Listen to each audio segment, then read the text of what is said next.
ఆంధ్రప్రదేశ్కి రావాల్సినవి ఏవైతే ఉన్నాయో ఆ రావాల్సినవన్నీ కూడా తీసుకోవడానికి ఇంతకుముందు మనకి డినై చేసింది.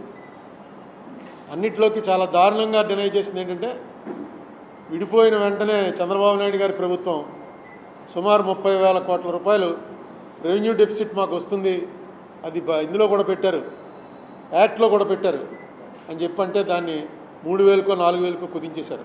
అది మొన్న జూన్ 2వ తారీఖున కరెక్ట్ ఫిగర్స్ కూడా ఇచ్చాను మీకు.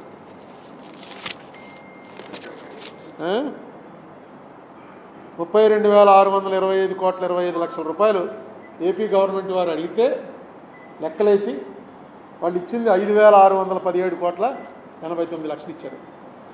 ఇక అక్కడి నుంచి ప్రారంభమై ప్రతి దాంట్లోనూ కూడా పోలవరం మీరే అడిగితే ఇచ్చామని, పోలవరంలోనూ అలాగే 2014 రేట్లు ఇస్తామని, ఎందుకంటే పూర్తి మెజారిటీతో ఉన్నారు వాళ్ళు.